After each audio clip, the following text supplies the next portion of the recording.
तो संतों के संग करने से लाभ क्या होता है? तुलसीदास जी महाराज ने कहा, संतों के संग करने से 4 फल की प्राप्ति होती है। सुनि समुझहि जन मुदित मनो, मज्जहि अति अनुराग, लहै 4 फल अछत तनु, साधु समाज प्रिया। जो संतों के समाज में जाते हैं, आनंद मन से सुनते और समझते हैं, शरीर रहते 4 फल की प्राप्ति होती है। गुरु महाराज गए थे एक जगह, बांका जिला और गोड्डा जिला के बीच में पंजवारा बाजार। कुछ बनिया भाई आए, गुरु महाराज को प्रणाम किए और कहते, महाराज जी आप क्या करते हैं? गुरु महाराज कहते हैं, देखते हो कि मैं साधु भेष में हूं, सत्संग करता हूं, ईश्वर भक्ति का प्रचार करता हूं। कहा, महाराज जी सत्संग करने से क्या लाभ होता है? लोग तो लाभ ही ढूंढते हैं ना, विशेष करके। तो गुरु महाराज कहते, आपको क्या चाहिए? कि महाराज चाहना की कमी है, एक दिल लाखों तमन्ना। गुरु महाराज कहते, आप लोग पढ़े लिखे हो, सारे चाहना को समेट कर कहिए क्या चाहिए? तो चुप हो गए। तो गुरु महाराज कहते, आप नहीं बोलते तो मैं ही कहता हूं, सुनिए। आप सुबुद्धि चाहते हैं कि कुबुद्धि चाहते हैं? कहा, महाराज जी हम लोग तो सुबुद्धि चाहते हैं। कहा, संसार में कीर्ति चाहते हैं कि आप कीर्ति चाहते हैं? कहा, महाराज जी हम लोग तो संसार में कीर्ति चाहते हैं। कहा, संसार में धनवान होके रहना चाहते हो कि निर्धन बन के रहना चाहते हो? कहा, महाराज हम लोग तो धनवान होके रहना चाहते हैं। गुरु महाराज कहते हैं कि शांति से मृत्यु को प्राप्त करना चाहते हो कि अशांति से मृत्यु प्राप्त करना चाहते हो? महाराज हम लोग तो शांति से मृत्यु प्राप्त करना चाहते हैं। फिर गुरु महाराज कहते हैं, मरने के बाद सदगति चाहते हो कि दुर्गति चाहते हो? कहा, महाराज हम लोग तो सदगति चाहते हैं। कहा, तुलसीदास जी महाराज ने लिखा है, मति की रति गति भूति भलाई, जब जही जतन जहां जही पाई, सो जानव सत्संग प्रभाव, लोको वेद न आनो पाओ। सुबुद्धि चाहते हैं, सत्संग कीजिए, आपकी सुबुद्धि होगी। आप समाज में कीर्ति चाहते हैं, यश चाहते हैं, सत्संग कीजिए, आपके समाज में कीर्ति बढ़ेगी, यश होगा। आप धन चाहते हैं, सत्संग कीजिए, आपको धन भी मिलेगा। शांति से मृत्यु को प्राप्त करना चाहते हैं तो सत्संग कीजिए, आपकी शांति से मृत्यु होगी। और मरने के बाद सदगति चाहते हैं तो सत्संग कीजिए, आपकी सदगति हो जाएगी। अगर ये 5 चीजें मिल जाए तो और कुछ चाहिए? कहते महाराज तब तो सब कुछ मिल गया। संतों की संगति ऐसे नहीं मिल जाता है। भगवान कृष्ण के गुरु थे गर्गाचार्य जी महाराज, और भगवान कृष्ण के पुत्र हुए प्रद्युम्न, और प्रद्युम्न के पुत्र हुए अनिरुद्ध, अनिरुद्ध के पुत्र हुए ब्रजनाभ। ब्रजनाभ से गर्गाचार्य जी महाराज कहते हैं, गंगा पापम शशि तापम धन्यम कल्प तरोर हरेत, पापम तापम तथा धन्यम सद्य साधु समागम। गंगा जी में स्नान करने पर गंगा मां मनुष्य के पाप को धोती है, गंगा पापम। शशि तापम, चंद्रमा दिन के गर्मी को रात्रि में हर लेते हैं, क्योंकि चंद्रमा का गुण है शीतल प्रदान करना। अदन्यम कल्प तरोर हरेत, कल्प वृक्ष के पास जब मानव बैठते हैं तो कल्प वृक्ष मनुष्य के दरिद्रता का हरण करते हैं। लेकिन संतों का संग करेंगे तब क्या होगा? का पापम तापम तथा दनियम, आपके पाप ताप दरिद्रता तीनों का हरण होगा। का कब? मरने के बाद। का नहीं, सद्य साधु समागम। सद्य का अर्थ होता है तत्काल। संतों के संग करेंगे, आपके पाप ताप दरिद्रता तीनों का हरण होगा। इसलिए कहा संतों का संग करने के लिए। देखो जी, भक्ति के प्रति, संतों के प्रति, सत्संग के प्रति ऐसे प्रेम नहीं उत्पन्न हो जाता है। भागवत में बताया गया है, नृणाम जन्म सहस्रेषु भक्तो प्रीतिर ही जायते, कलो भक्ति भक्त्या कृष्ण प्रस्थित। नृणाम जन्म सहस्रेषु, मतलब हजारों जन्मों का जब पुण्य इकट्ठा होता है तब भक्ति के प्रति प्रेम होता है, सत्संग के प्रति प्रेम होता है, महापुरुषों के प्रति प्रेम होता है। नृणाम जन्म सहस्रेषु भक्तो प्रीति ही जायते, कलो भक्ति भक्त्या कृष्ण पुरस्ततः। कलयुग में तो भक्ति का ही महत्व है, भक्ति का ही महत्व है।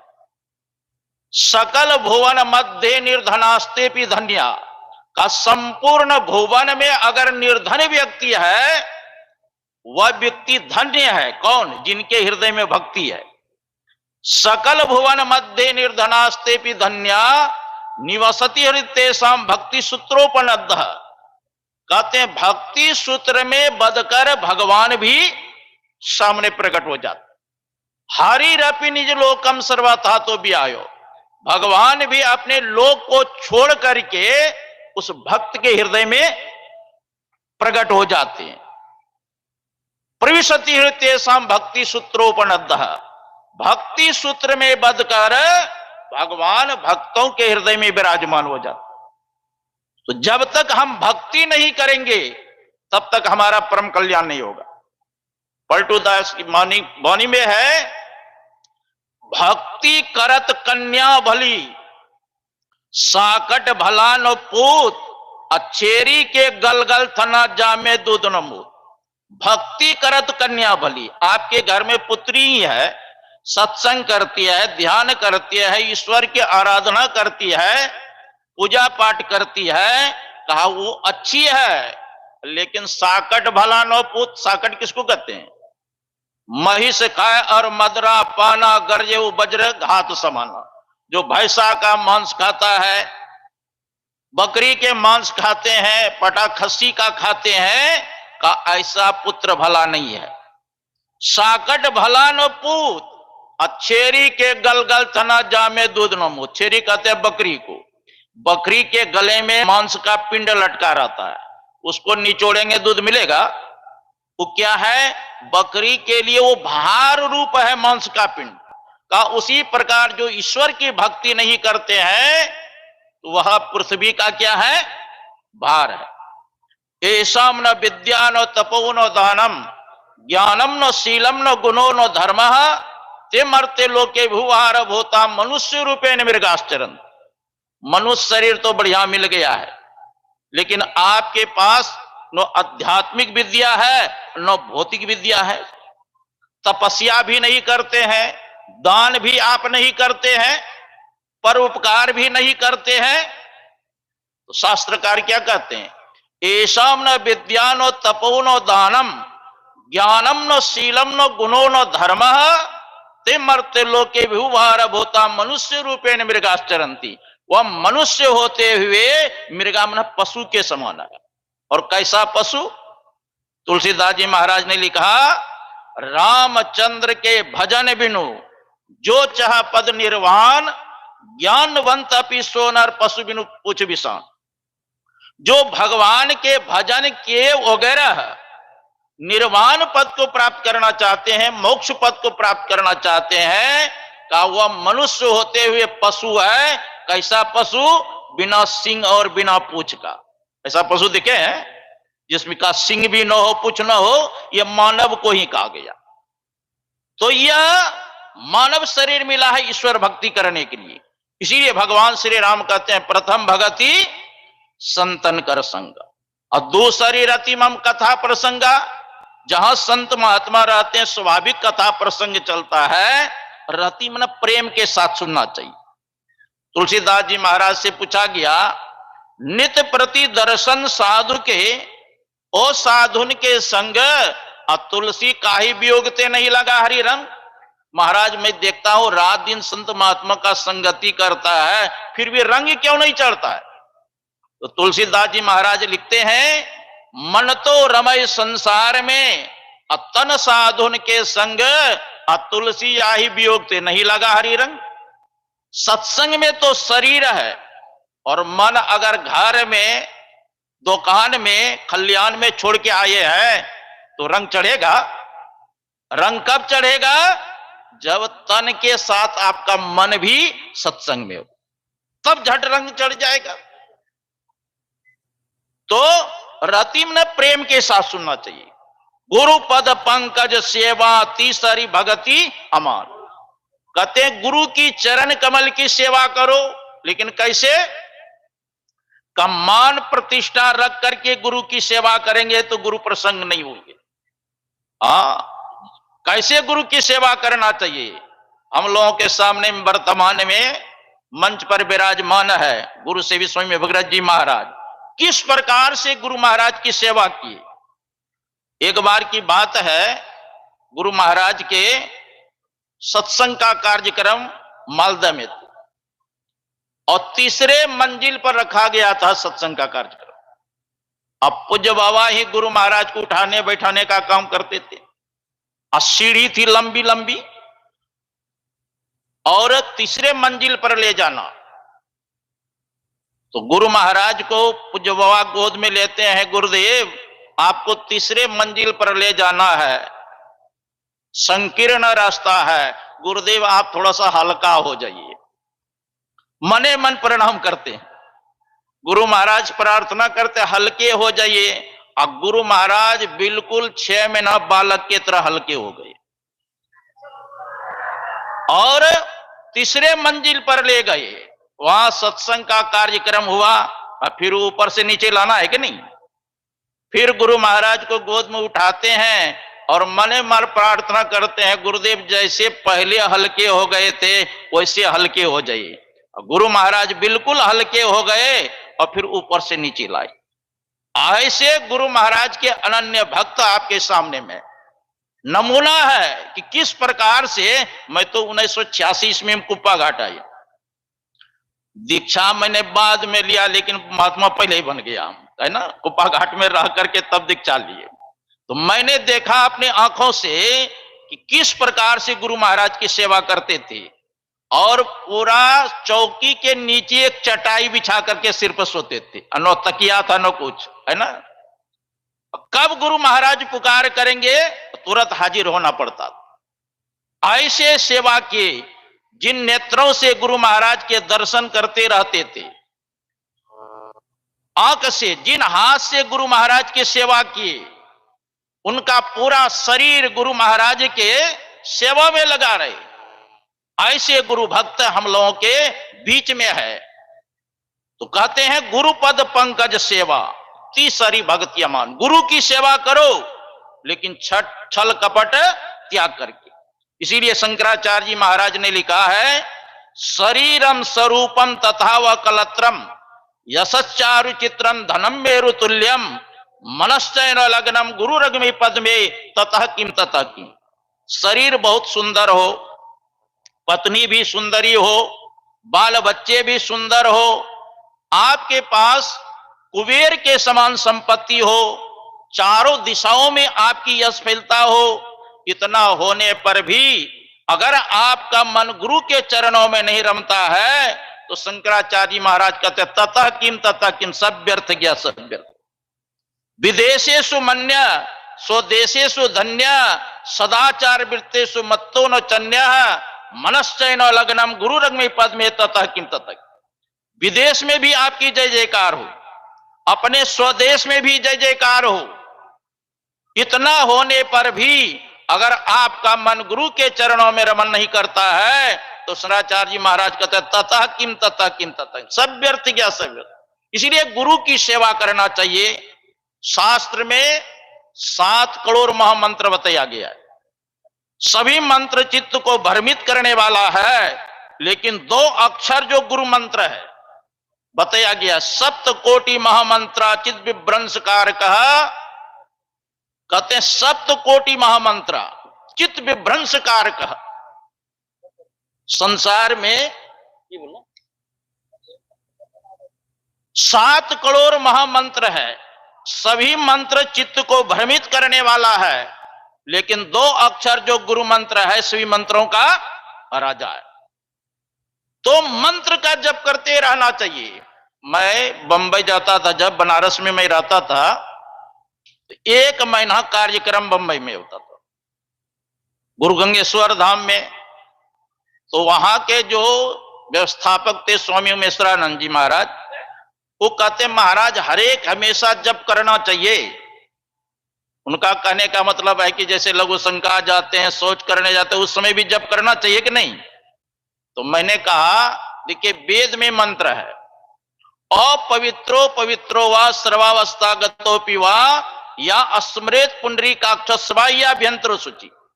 अपवित्र हालत में भी भगवान नाम का स्मरण करेंगे आप पवित्र हो जाएंगे। सर्वावस्थागतोपि वा, सभी अवस्था में भगवान नाम का स्मरण करें, पता नहीं कब शरीर छूट जाएगा। या अस्मृत पुंडरीकाक्षस्वा या अभ्यंतर शुचि, जो भगवान नाम का स्मरण करते हैं वो अंदर बाहर से पवित्र हो जाते हैं। अभी तो हम लोग कहते हैं कि ध्यान करने का जो है ना फुर्सत ही नहीं मिलता है, लेकिन महाभारत के समय देखिए दिन भर युद्ध करते थे लेकिन रात में बैठ करके ध्यान करते थे। एक बार दुर्योधन गए भीष्म पितामह के पास, कहा दादाजी आप युद्ध करते हैं लेकिन मन से युद्ध नहीं करते हैं। भीष्म पितामह ने कहा अरे दुर्योधन 10,000 महारथी को रोज मैं मारता हूं तब पीछे रथ करता हूं। कहा दादाजी और को मारने से क्या लाभ, सिर्फ 5 पांडव को समाप्त कर दीजिए और मारने की आवश्यकता नहीं। तो भीष्म पितामह ने आवेश में आकर कहा लो मैं कल 5 पांडव को समाप्त कर दूंगा। अब तो पांडव के दल में हाहाकार मच गई और कौरवों के दल में खुशी छा गई। भगवान कृष्ण को जब पता चला, भगवान कृष्ण गए अर्जुन के पास, का अर्जुन तो सोया है। भीष्म पितामह ने प्रतिज्ञा किया है कल 5 पांडव को समाप्त कर देंगे। अर्जुन कहते हैं प्रभु दिन भर युद्ध किया हूं, शरीर में दर्द हो रहा है, विश्राम करने दीजिए। मैं अपने जीवन के बागडोर आपके हाथ में रख दिया हूं, जो करना है आप कीजिए। भगवान कृष्ण वहां से गए द्रौपदी के पास, कहा द्रौपदी पता है भगवान कृष्ण भीष्म पितामह ने प्रतिज्ञा किया है कल तुम्हारे 5 पति को मार डालेंगे, क्या तू जीना चाहती है? कहा जब हमारे पति ही नहीं जीवित रहेंगे मैं जी कर क्या करूं, आप चिता रच दीजिए उसी में जल के मैं भस्म हो जाऊं। कहा चलो मरना तो है ही, थोड़ा सा तीर्थाटन करने। तो भगवान कृष्ण द्रौपदी को साथ में लेकर के कहां गए, भीष्म पितामह के शिविर में 12 बजे रात्रि में। और उस समय भीष्म पितामह बैठ के ध्यान कर रहे थे। भगवान कृष्ण कहते हैं द्रौपदी जाओ दादा को प्रणाम करके आशीर्वाद लो। द्रौपदी कहती है जिस दादा ने हमारे पति को मारने के लिए प्रतिज्ञा किया है आप कहते प्रणाम करने के लिए? भगवान कृष्ण कहते मेरा आदेश है जाओ प्रणाम करो। खुद ही बाहर खड़े रहे, भीतर भेजा पंचाली को, यतिवर बाबा के चरणों में अपना मस्तक धर दो। अर्धरात्रि की बेला में भी भीष्म की लगी समाधि थी, अब मन प्रभु चरणों में लीन हुआ, उस जगह न कोई व्याधि थी। कृष्णा ने जाकर चरणों पर सर रखा, बाबा भीष्म एकदम चौके, देखा एक सधवा नारी है, चरणों पर शीश झुकाती है और उसकी तन की रंगी साड़ी सधवापन का दर्शाती है। आशीर्वाद मुख से निकला, सौभाग्यवती भव हो बेटी, तेरे हाथों से मेहंदी का रंग न छूटे बेटी। सौभाग्य तुम्हारा अचल हो, सिंदूर से मांगना खाली हो, वर देता हूं मैं यह बेटी तू वीर कुमारी वाली हो। कृष्णा ने सुनकर तुरंत कहा, द्रौपदी ने कृष्णा ने सुनकर तुरंत कहा बाबा क्या बतलाते हो, कल और आज कुछ और कहा, तुम सत्यव्रती कहलाते हो। मेरे 5 पतियों में से यदि एक भी मारा जाएगा क्या बाबा आशीर्वाद तेरा झूठ नहीं कहलाएगा? हाथों का मेहंदी रहने दो, साड़ी का रंग उड़ावो ना, और सिंदूर जो मेरी मौत का है बाणों से उसे मिटावो ना। अब आया होश पितामह को, हाथों से माला छूट गई, अब प्रभु चरणों में लगी हुई चित्त चोर समाधि टूट गई। बोले बेटी इन प्रश्नों का उत्तर मैं पीछे ही दे पाऊंगा, तेरे सौभाग्य का निर्णय भी मैं पीछे ही कर पाऊंगा। एक बात खटकती है दिल में, हैरान हूं जिसने कर डाला, बतला बेटी वह कहां छिपा इस जगह तुझे लाने वाला? बूढ़ा होने को आया है पर अब भी नहीं गई चोरी, नित्य नई नीतियां चलती है, तुमसे चोरी मुझसे चोरी। पुत्री तूने मेरे कुल को इतना पवित्र कर डाला, पहरा देता होगा जो विश्व रचाने वाला है। उठकर देखा बाबा ने, देहुड़ी का दृश्य निराला है, अब पीताम्बर का घूंघट डाले खड़ा वो बौसरी वाला है। चरणों से जाकर लिपट गए, छलिया छलने को आया है, अब भक्तों की रक्षा करने को दासी का वेश बनाया है। कहते हैं द्रौपदी का जूता था पीताम्बर के कोने में, उर्मे करुणा का भार लिए लगे पितामह रोने में। हे द्रुपद सुता मेरी बेटी, जाओ विजय तुम्हारी है, अब पतियों का बाल न बाका होगा जब रक्षक कृष्ण मुरारी है। जाके राखे साइया, मार सके न कोई, बालन बाका कर सके जो जग भैरी हो। मेरा कहने का मतलब है कि देखिए भीष्म पितामह भी रात में बैठ के ध्यान करते थे, तो हम लोगों को भी करना चाहिए कि नहीं? जो हम लोगों को गुरु महाराज आदेश दिए हैं, ब्रह्म मुहूर्त में उठ के ध्यान करना चाहिए, स्नान के बाद ध्यान करना चाहिए, संध्या काल ध्यान करना चाहिए, और संतों से युक्ति जान के साधन करें, हम लोगों का परम कल्याण होगा। विशेष रूप से हम लोग